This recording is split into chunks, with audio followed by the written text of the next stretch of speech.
নির্দিষ্ট কিছু পরিমাণ পানিকে ধীরে ধীরে 2 ডিগ্রি সেলসিয়াস থেকে আমরা 60 ডিগ্রি সেলসিয়াসে উষ্ণ করছি। এতে আমাদের পানির আয়তনের পরিবর্তনের ব্যাপারে কোনটা সঠিক হবে? তার মানে 2 ডিগ্রি সেলসিয়াস থেকে যদি আমরা 60 ডিগ্রি সেলসিয়াসে নেই, তাহলে পানির যে ট্রানজিশন হবে সেটা হচ্ছে আমাদের 2 ডিগ্রি সেলসিয়াসের পানি থেকে 60 ডিগ্রি সেলসিয়াসের পানিতে ডিরেক্ট সে চলে যাবে না, এটার ভিতরে তার একটা চেঞ্জ হবে।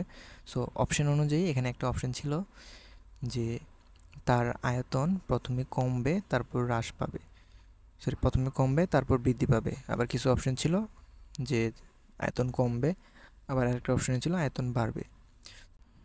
এই 4 ডিগ্রি সেলসিয়াস যেই টেম্পারেচার, 2 ডিগ্রি সেলসিয়াস টেম্পারেচার থেকে যখন 4 ডিগ্রি সেলসিয়াস টেম্পারেচারে হয়, তখন খেয়াল করো যখন বরফ থাকে পানিটা। এখন বরফ যখন থাকে আমরা তো জানি যে পানির অণুগুলা ভিতরে অনেক ফাঁকা জায়গা থাকে। সো বরফ যখন তৈরি হয় তখন কি হয়, একটা ক্যালাস আকারে সে ক্যালাস গঠন করে, ফলে মাঝখানে কিন্তু অনেক ফাঁকা জায়গা থাকে। যখন আমরা একটু তাপ প্রদান করি, অর্থাৎ 0 ডিগ্রি সেলসিয়াস থেকে তুমি যতক্ষণ পর্যন্ত না 4 ডিগ্রি সেলসিয়াস পৌঁছাইতেছো, 0 ডিগ্রি সেলসিয়াস থেকে 4 ডিগ্রি সেলসিয়াস পর্যন্ত আমরা যতই টেম্পারেচার বাড়াই, এই যে ক্যালাসের যে বন্ধনগুলো সেগুলো ভেঙে যায়। সো ক্যালাস বন্ধন ভাঙার ফলে কি হয়, ভিতরে যে ফাঁকা জায়গাগুলো ছিল, যেখানে ভিতরে আগে কোনো H2O মলিকিউল ছিল না, তো H2O মলিকিউলগুলো সেই ফাঁকা জায়গাগুলো দখল করে। তো পানির অ্যাটম সংখ্যা তো আর বাড়বে না। যে আমি যদি পানিকে বরফ থেকে পানিতে রূপান্তর করি, তাহলে পানির অণু সংখ্যা তো আর কমতেছে না। ফলে ওই ফাঁকা জায়গাগুলো যেহেতু পানির অণুগুলো এক্সট্রা দখল করে ফেলবে, তাহলে তার আয়তন আগের তুলনায় কী হয়ে যাবে, একটু পরিমাণ কমে যাবে। ফলে তার আয়তন প্রথম দিকে কী হবে, একটু হ্রাস পাবে। তারপর যখন তুমি 4 থেকে 60 ডিগ্রি সেলসিয়াসে কনভার্ট করবে এটাকে, তারপর এটা তার আয়তন বাড়াতে থাকবে। তাহলে এটার অ্যান্সার কি আমাদের, যে প্রথমে তার আয়তন হ্রাস পাবে, বা প্রথমে সে সংকুচিত হবে, পরে সে প্রসারিত হবে। ওকে, কত বেগে চললে মহাশূন্যে চলা একটা স্পেসশিপ একটি লাঠির দৈর্ঘ্য তার আসল দৈর্ঘ্যের অর্ধেক হবে? সো আমরা জানি যে লাঠির যেই প্রকৃত দৈর্ঘ্যের সাথে তার যে আপেক্ষিক দৈর্ঘ্য, সেটার যে রিলেশন, L=L0 √1 - v²/c²। সো প্রশ্ন মতে L0/2 হইতে হবে আমাদের আপেক্ষিক দৈর্ঘ্য। সেটা যদি আমরা এখানে ক্যালকুলেট করি, 1 - v²/c²। ফলে L0 যদি কাটাকাটি করো আর উভয় পাশে স্কোয়ার করো, তাহলে দেখবো এখানে v²/c² হবে তোমার 1 - 1/4, দ্যাট ইজ তোমার 3/4। তার মানে তোমার v এর ভ্যালু আসবে এখানে √3/2 ইন্টু সি। তো এটা হচ্ছে আমাদের অ্যান্সার। থার্ড হচ্ছে ইলেকট্রন ভোল্ট কিসের একক? সো ইলেকট্রন ভোল্ট, এখানে ইলেকট্রনের চার্জ এবং ভোল্টেজ এই দুইটার মাল্টিপ্লিকেশন করা আছে। সো আমরা জানি কৃতকাজের ক্ষেত্রে এই দুইটা সম্পর্ক আমরা এটা পড়ছি যে কৃতকাজ equals charge into voltage. So এটা হচ্ছে আমাদের ইলেকট্রন ভোল্ট, এটা আমাদের কাজের একক। একটি তারের দৈর্ঘ্য এবং ব্যাসার্ধ যদি অর্ধেক করা হয়, তাহলে ইয়াংয়ের গুণাঙ্কের কী পরিবর্তন হবে? একটা তার, হ্যাঁ, এই তারটার যে ম্যাটেরিয়াল থাকবে সেই ম্যাটেরিয়ালের উপরেই তোমার ইয়াংয়ের গুণাঙ্ক নির্ভর করবে। সো তুমি যেহেতু তারটাকেই চেঞ্জ করো নাই, তার দৈর্ঘ্য তুমি ছোট করো বড় করো যাই করো না কেন, তার ইয়াংয়ের গুণাঙ্ক যেটা, সেটা তোমার কী থাকবে, এখানে কনস্ট্যান্ট থাকবে। তাহলে এটাকে কোনো চেঞ্জ হবে না, এটা এখানে কনস্ট্যান্ট থাকবে। ওকে, তারপর খুব অল্প সময়ের মধ্যে খুব বড় মানের বল যদি প্রযুক্ত হয় তাকে কি বলে? সো খুব অল্প সময়ের ভিতরে বড় মানের বল যখন প্রযুক্ত হয়, তখন এফ এর সাথে যখন টি এর যখন গুণফল করি, এটাকে আমরা বলি কি, ঘাত বল। সো এটার অ্যান্সার হবে কি, ঘাত বল। এটা বেসিক ডেফিনেশন থেকে আসছে। 6, নিচের কোনটি দিক পরিবর্তী ভোল্টেজ, মানে অল্টারনেটিং ভোল্টেজ, বা এখানে বোঝা যাচ্ছে কোনটা এসি কারেন্ট আর কি। অর্থাৎ দিক পরিবর্তন মানে হচ্ছে তোমার যদি এই যে অ্যাক্সিসটা, সেটা যদি তোমার এক্স অ্যাক্সিস হয় এবং এই এক্সটা যদি তোমার ওয়াই অ্যাক্সিস হয়, তাহলে নিচের দিক এই পয়েন্টটা তোমার মূল বিন্দু, তাহলে এটার নিচের দিকে নেগেটিভ অ্যাক্সিস আর উপর দিকে কি পজিটিভ অ্যাক্সিস। সো কোনো একটা ভোল্টেজের যেই লেখচিত্র, সেটা যদি আমাদের এই অ্যাক্সিসের উপরে এবং নিচে দুই দিকেই বিরাজ করে, তাহলে সেগুলো হচ্ছে কি আমাদের অল্টারনেটিং ভোল্টেজ। তাহলে এখানে এ বি সি তিনোটাই কি অল্টারনেটিং ভোল্টেজ। একজন ব্যক্তি কোনো স্থানে যাওয়ার সময় ঘন্টায় 4 মাইল বেগে যায়, আসার সময় সে 5 মাইল বেগে ফেরত আসে, তার গতিবেগ কত? সো ম্যাথটা একটু ইন্টারেস্টিং। সো আমরা একটু ডেমনস্ট্রেট করি কী বোঝাইছে এই ম্যাথের ভিতরে। ধরো এখানে একটা ডিস্টেন্স আছে এ থেকে বি পর্যন্ত, ডি ডিস্টেন্স। সো এটা হচ্ছে আমরা এ থেকে বি ডিস্টেন্সে যখন আমরা যাব, এই যাওয়ার টাইমে আমরা 4 মাইল বেগে যাইতেছি, আবার আসার সময় আমরা আসতেছি কত মাইল বেগে? 5 মাইল বেগে। সো যাওয়ার সময় 4 মাইল বেগে, আসার সময় কি 5 মাইল বেগে আমরা আসতেছি। তাহলে এখানে আমাদের গড় গতিবেগ বের করতে বলছে। তাহলে আমাদের যে গতিবেগের ইকুয়েশন কি? গতিবেগ হচ্ছে আমাদের দূরত্ব ডিভাইডেড বাই কত? সময়। কারণ আমাদের গতিবেগ টার্মটা কি? দূরত্ব বাই সময় বোঝাইতেছে। তাহলে গড় গতিবেগও কি? কোনো একটা গড় দূরত্বকে আমরা তার গড় সময় দিয়ে ভাগ দিতে পারি। তো এখানে তার যে সময় যেটা লাগতেছে সেটা যদি তুমি ক্যালকুলেট করো, এ থেকে বি পর্যন্ত যাইতে তার আমরা ধরলাম টি1 টাইম লাগতেছে। সো এই টি1 এর মান কত হবে? সেটা হচ্ছে আমাদের ডি ডিভাইডেড বাই 4। কারণ 4 হচ্ছে তার ব্যাগ আর ডি হচ্ছে তার কি? দূরত্ব। তাহলে টি1 এর মান হচ্ছে ডি বাই 4 এবং টি2 এর মান মানে বি থেকে এতে ফেরার জন্য তার যে দূরত্ব সেটা তোমার কি হবে? D divided by 5। তাহলে টোটাল কি পরিমাণ টাইম লাগলো আমাদের? D by 4 plus D by 5, আর টোটাল দূরত্ব কত আমাদের? Twice D. তো এটা যদি আমরা ক্যালকুলেশন করি, উপরে থাকবে 2 আর নিচে থাকবে 20/9। তার মানে আমাদের উপরে হচ্ছে 40, নিচে হচ্ছে কত? 9। এবং এটা যদি আমরা ক্যালকুলেশন করি আমরা দেখব আমাদের রেজাল্ট অ্যাপ্রক্সিমেটলি 4.44 সামথিং আসতেছে। সো এটা হচ্ছে আমাদের অ্যান্সার। দুইটি তরঙ্গের দশা পার্থক্য যদি হয় 90 ডিগ্রি, পথ পার্থক্য কত? সো দশা পার্থক্য এবং পথ পার্থক্যের ভিতরে সরাসরি একটা সম্পর্ক আছে, সেটা আমরা আলোক বিজ্ঞান চ্যাপ্টার থেকে পড়ছিলাম। সেটা হচ্ছে যে দশা পার্থক্যকে আমরা যদি ডেল ফাই দিয়ে প্রকাশ করি এবং আমাদের পথ পার্থক্যকে যদি ডেল এক্স দিয়ে প্রকাশ করি, সো পথ পার্থক্যের নিচে হবে ল্যামডা এবং দশা পার্থক্যের নিচে হবে টোয়াইস পাই। এটা হচ্ছে আমাদের দশা পার্থক্যের সাথে পথ পার্থক্যের সম্পর্ক। সো দশা পার্থক্য হচ্ছে আমাদের 90 ডিগ্রি, মানে π/2 divide by twice pi equal delta X by lambda. So এখন যদি তুমি ক্যালকুলেশন করো, ল্যামডা তো কাটা যাবে এখানে। সো তোমার ডেল্টা এক্স যেই ভ্যালুটা সেটা তোমার আসবে lambda divided by 4। So delta এক্সের ভ্যালু কত? Lambda by 4। অলরাইট, তারপর আসো 9 নম্বরটা করি। চিত্রে প্রদর্শিত কোন তরঙ্গটি y equals a sin x plus 90 degree?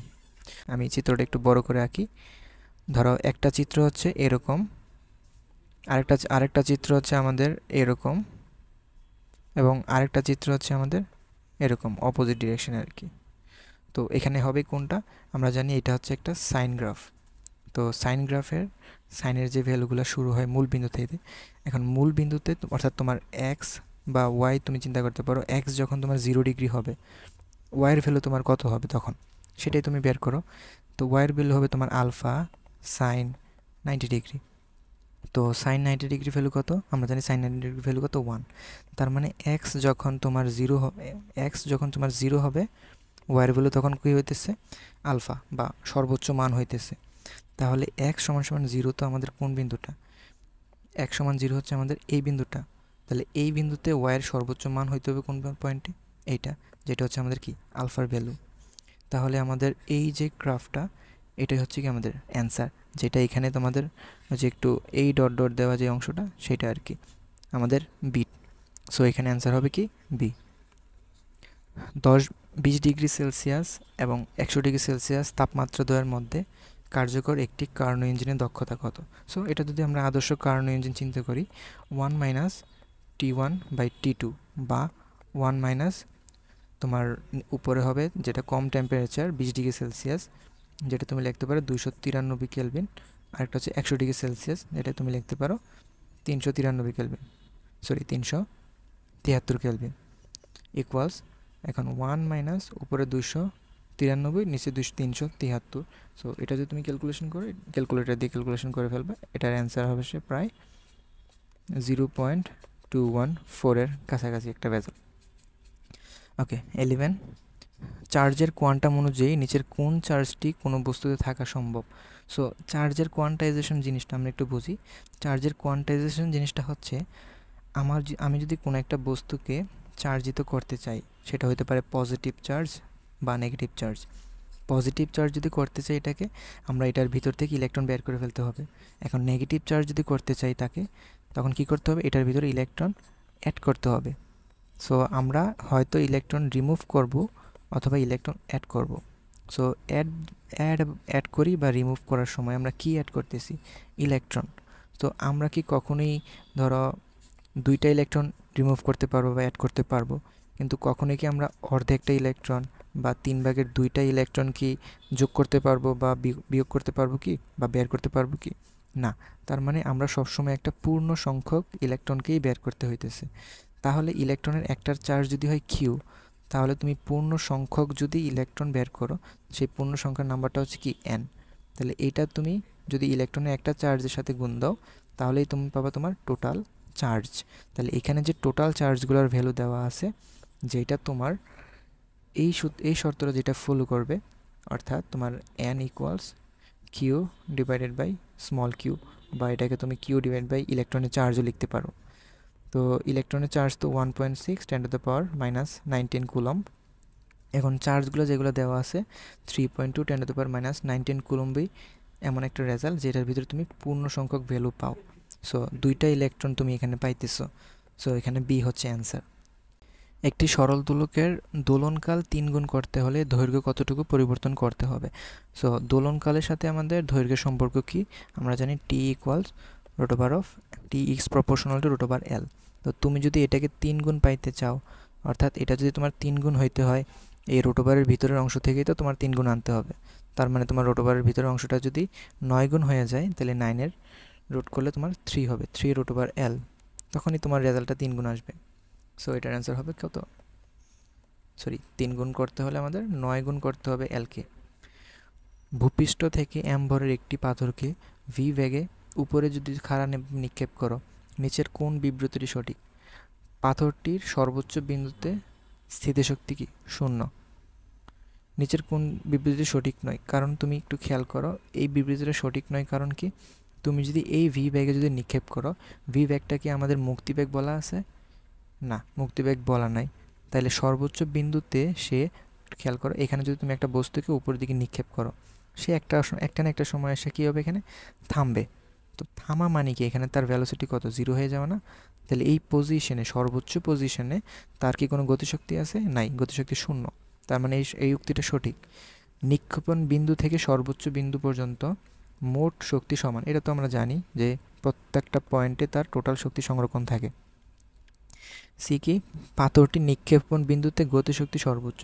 এখানে তার গতিশক্তি থাকে কি, সর্বোচ্চ। তাহলে তার এখানে তার ভ্যালোসিটি থাকে সর্বোচ্চ, তাহলে তার গতিশক্তি কি হবে?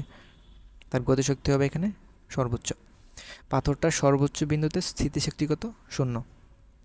এটা হচ্ছে আমাদের অ্যান্সার, কারণ সর্বোচ্চ বিন্দুতে আমাদের গতিশক্তি হচ্ছে সর্বোচ্চ, গতিশক্তি 0। তাহলে স্থিতিশক্তি কি হবে? স্থিতিশক্তি 0 নয়, বরং সর্বোচ্চ হবে। একটি ধাতব পৃষ্ঠে অতিবেগুনি রশ্মি আপতিত হলে কোন কণা নির্গত হবে? সো একটা ধাতব পৃষ্ঠকে যদি তুমি অতিবেগুনি রশ্মি যদি ফেলো, সো অতিবেগুনি রশ্মি মানে হচ্ছে ইউভি রে। ইউভি রে যদি কোনো ধাতব পাতে পড়ে, তখন সচরাচর আমাদের ফোটো ইলেকট্রন বের হয়, বা ইলেকট্রন এখানে বের হবে। এটা অ্যান্সার। নিচের কোন তরঙ্গটির সমবর্তন বা পোলারায়ন সম্ভব নয়? সো আমরা জানি শব্দ তরঙ্গকে আমরা পোলারায়ন বা সমবর্তন করতে পারি না। আলোক তরঙ্গ, পানি তরঙ্গ, বেতার তরঙ্গ, তাদের প্রকৃতি হচ্ছে কি, ট্রান্সভার্স। বাট এই টাইপের যে তরঙ্গগুলো আছে যারা সংকোচন প্রসারণের মাধ্যমে চলে, তাদের ক্ষেত্রে তুমি কখনোই পোলারায়ন পাবা না। সো আমাদের অ্যান্সার হচ্ছে ডি। দুইটা ভেক্টরের স্কেলার গুণফল যদি 20 হয় এবং ভেক্টর গুণফল যদি 6√2 হয়, ভেক্টরদের মধ্যকার কোণ কত? সো আমরা জানি স্কেলার গুণফল হচ্ছে তোমার এবি কস থিটা, যেটা তোমার রেজাল্ট 20, এবং ভেক্টর গুণফল হচ্ছে এবি সাইন থিটা, যেটা তো রেজাল্ট কত আমাদের 6√2। সো আমরা যদি 2 নংকে 1 নং দিয়ে ভাগ দিই, এটা ধরো 2 নং, এটা 1 নং, 2 নংকে 1 নং দিয়ে ভাগ দিলে আমাদের 6√2/20 হবে অ্যান্সার।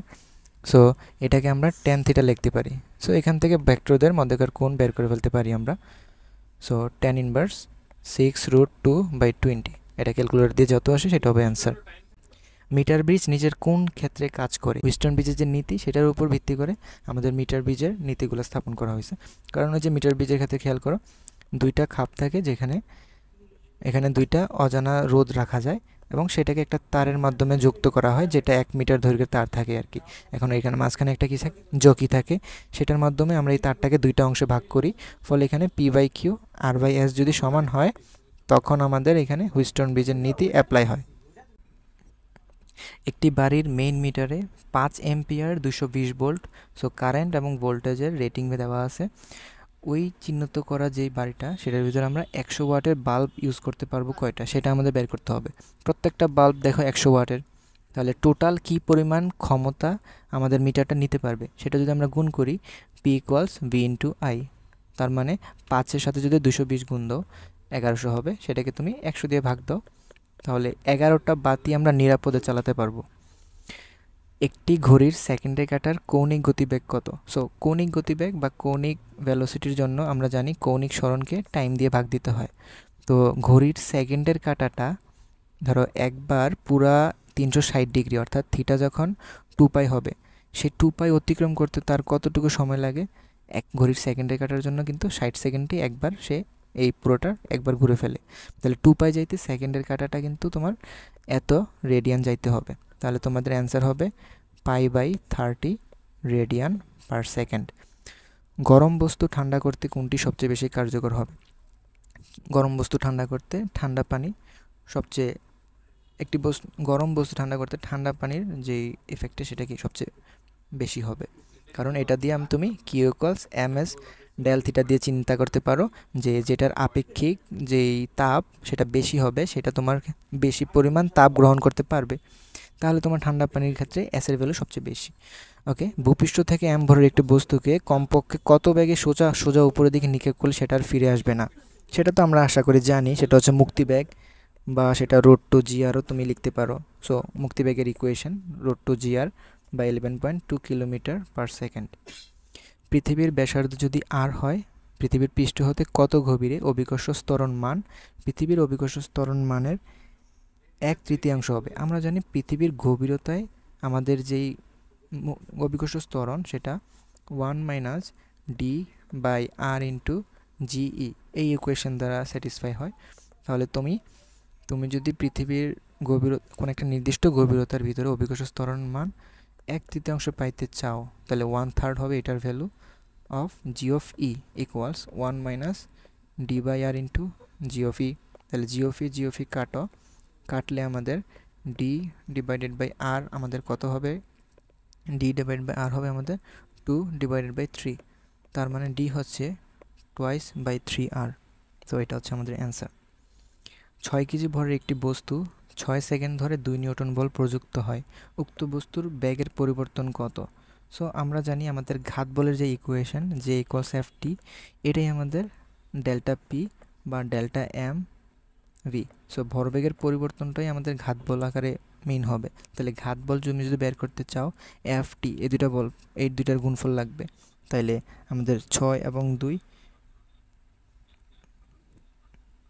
এই দুইটার যদি গুণফল করি আমরা, তাহলে আমাদের কত হবে?